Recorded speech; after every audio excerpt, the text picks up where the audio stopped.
अस्ट्रेलियाको लागि house rent र ल्यान्ड लिज चाहिँ एउटा जेन्युन इन्कम सोर्स होइन, धेरै देखाउनु हुँदैन र यसलाई चाहिँ एउटा राम्रो इन्कम सोर्सको साइडपट्टिबाट गनिँदैन भनेर चाहिँ धेरै भ्रमको इन्फर्मेसनहरू लिएर स्टुडेन्टहरू मार्केटमा हिँडिरहेको देखिन्छ। सँगसँगै हाम्रो यहाँ कन्सल्टेन्सीबाट अप्लाई गर्ने स्टुडेन्टहरूले पनि यो विषयमा क्वेरिजहरू राख्नु भएको थियो।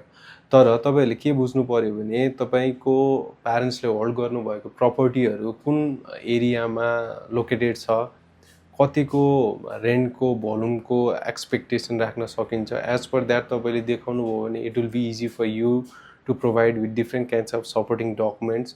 र त्यो सपोर्टिङ डकुमेन्ट्स प्रोभाइड गर्दा गर्दै तपाईँको अभियसली ट्रान्जेक्सनहरू पनि वेल मेन्टेन हुनु पऱ्यो।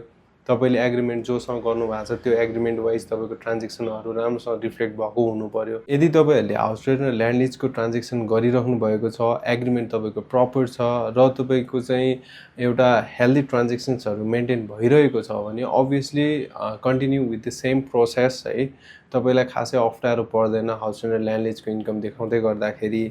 तर टोटली तपाईँ हाउस रेन्ट र ल्यान्ड लिजको इन्कममा नै भर परेर चाहिँ तपाईँले एप्लिकेसन हाल्नु इज नट गुड। तपाईँको बिसाइड हाउस रेन्ट र ल्यान्ड लिज तपाईँको अरू अभियसली केही इन्कम सोर्सेसका आधार हुनु पऱ्यो, जस्तै बिजनेस, स्यालेरी, पेन्सन के हुन्छ, यो चिजहरू देखाउन सक्नुभयो भने it will be much more fruitful for your profile. So तपाईँलाई यदि फर्दर केही फाइनेन्सियल डकुमेन्ट्सको बारेमा एउटा राम्रो गाइडेन्स चाहिएको छ, अभियसली हाउस रेन्ट र ल्यान्ड लिजकै बारेमा तपाईँ अझै फेरि डिटेल्समा केही बुझ्न चाहनुहुन्छ भने we are always available for you, or else तपाईँ हाम्रो अफिस भिजिट गर्न सक्नुहुन्छ नयाँ बानेश्वर।